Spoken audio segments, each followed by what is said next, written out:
আওয়ামী লীগের ৭৫তম প্রতিষ্ঠাবার্ষিকী উপলক্ষে জাতির পিতা বঙ্গবন্ধু শেখ মুজিবুর রহমানের প্রতিকৃতিতে ফুল দিয়ে শ্রদ্ধা জানিয়েছেন প্রধানমন্ত্রী শেখ হাসিনা। সকালে রাজধানীর ধানমন্ডির ৩২ নম্বরে বঙ্গবন্ধুর প্রতিকৃতিতে প্রথমে প্রধানমন্ত্রী এবং পরে আওয়ামী লীগের সভাপতি হিসেবে দলের শীর্ষ নেতাদের নিয়ে বঙ্গবন্ধুর প্রতিকৃতিতে শ্রদ্ধা জানান শেখ হাসিনা। শ্রদ্ধা নিবেদন শেষে দলের সাধারণ সম্পাদক ওবায়দুল কাদের বলেন, বর্ণচোরা বিএনপি নেতৃত্বে সাম্প্রদায়িক অপশক্তি প্রতিহত করাই আওয়ামী লীগের আগামীর চ্যালেঞ্জ।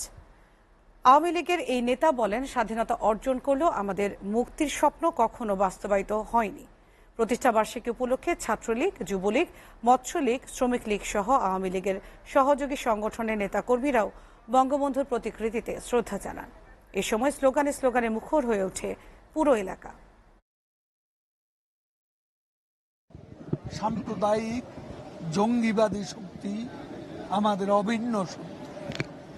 এই অভিন্ন শত্রু বিএনপির নেতৃত্বে ঐক্যবদ্ধ।